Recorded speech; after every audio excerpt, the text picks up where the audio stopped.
Hi, this is Diane Lovetobake, and what we're going to make is a caramel nut pound cake. I'm also going to be showing you the cake with caramel frosting that I made. I'm going to have a separate video for the caramel frosting because it does have to be cooked on the stove for a very short time. It's a very easy recipe. I think it's a good one, so I hope that you'll check it out at another time. But let's get started on making this caramel nut pound cake, which is a fabulous tasting cake. We're going to start off with a ½ pound of butter into my stand-up here mixer, and I'm going to break it up.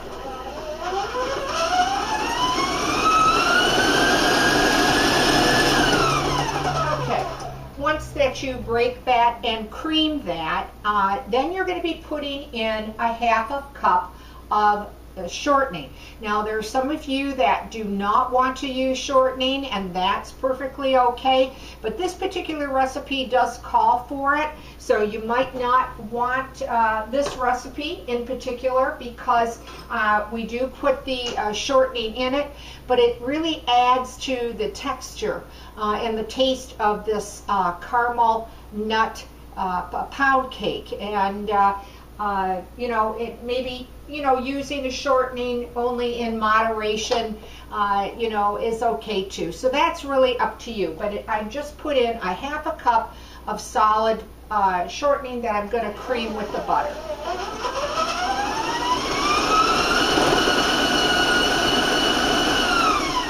Okay.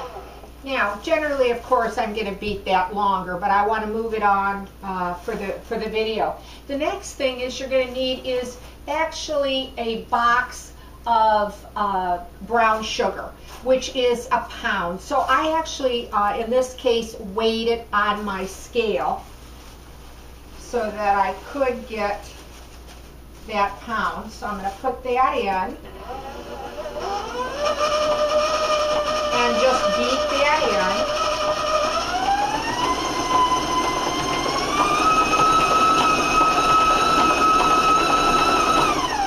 Okay, once you beat that in, the next thing that you're going to be putting in is granulated sugar. So you're going to put 1 cup of granulated sugar and beat this all together.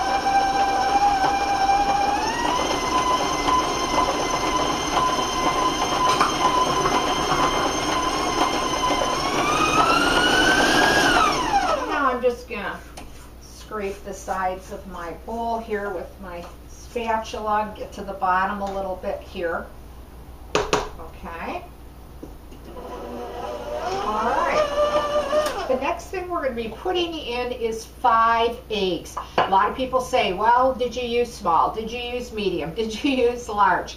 Well, 5 large are good, but if you don't have the large, try the medium. I've done it lots of times and it came out really good. So I'm going to put 1 in at a time.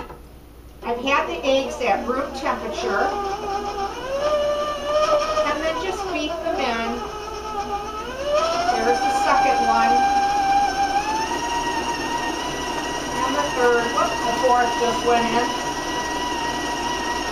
and there's my 5th.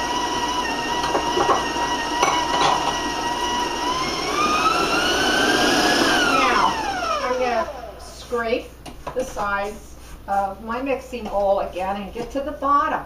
Now this is where you're going to beat it all together till it becomes light and fluffy. And I generally do that for 3 minutes. I'm just going to put the mixer on for a few more seconds, but again, spend the 3 minutes. It's really worth it in the long run. Okay, I'm going to bring the speed up a little bit, so I'm going to warn you about the sound.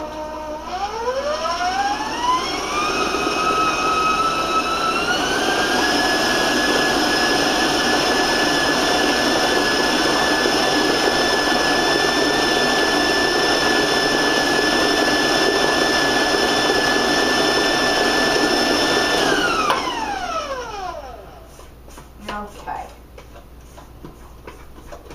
Again, I'm kind of moving this along.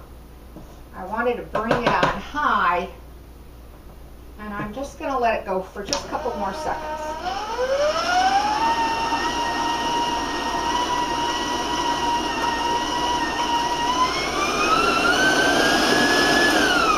Okay, so again, just a reminder, 3 minutes, okay? All right, the next thing we're going to be putting in is 3 cups of all-purpose flour. We're going to put a half of a teaspoon of salt. We're also going to put a half a teaspoon of baking powder, which I just forgot to put out. So that's a half a teaspoon of baking powder. Sorry about that. And what we're going to do is we're going to alternate the dry, of course, with milk. And here I'm just going to stir that salt and that baking powder in the flour on a spoon. And I'm going to alternate it, okay? So we're going to put a little in at a time. And, you know, just beat it on medium speed. It doesn't have to be too high, but a little at a time. Then start adding your milk as you go along.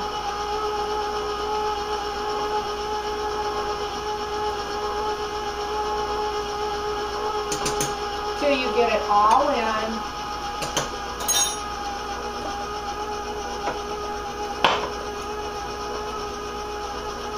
That was 3 cups of flour.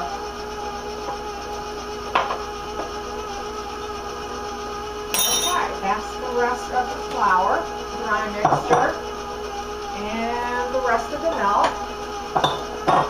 And now I'm just going to beat that in.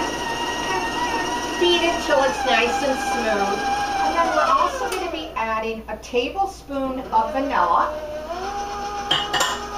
And again, just beat it till it's smooth.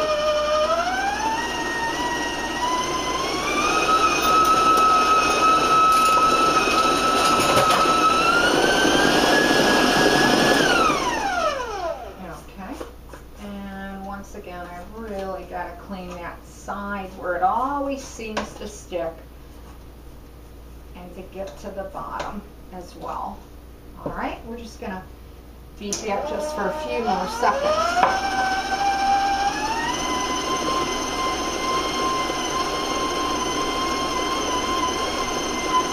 Okay, and then you put your cup of chopped nuts.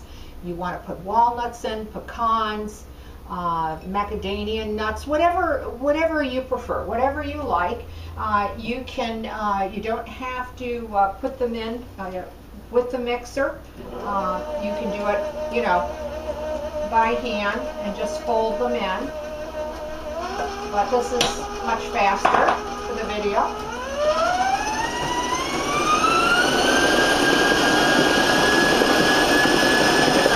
Okay, now once you do that, let me get my paddle off here and get some of that excess batter off. Set that aside. Okay, you're going to need a tube pan, a large capacity pan. I went ahead and I greased it and I dusted it with flour. And once again, I just want to double check that batter. Okay. All right, and then we're going to just pour this into the pan, and I'm going to try to make sure that it's equal all the way around. Okay. And of course I want to get it all out of there. This makes for a really large cake. It really does. And it's so good tasting. I think you're really going to like it. Okay. Alright, so we're going to set that aside, and then I'm just going to lightly tap my pan.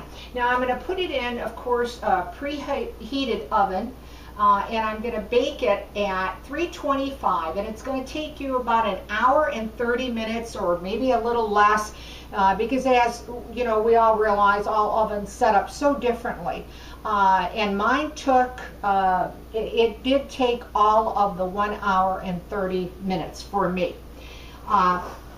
Then once it comes out of the oven, remember to put the pan on a cooling rack and allow it to really cool off properly before you take it out of your pan, because you don't want it to crack.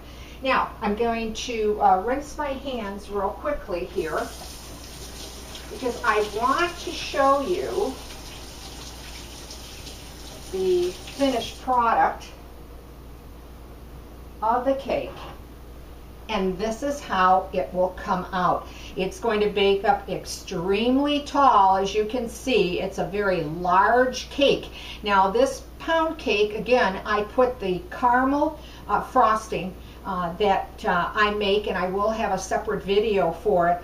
And then after I frosted it, then I just put colored jimmies on the top. Of course, that's optional. So let's cut into it, okay? So, to show you what this cake will look like. And there we have it.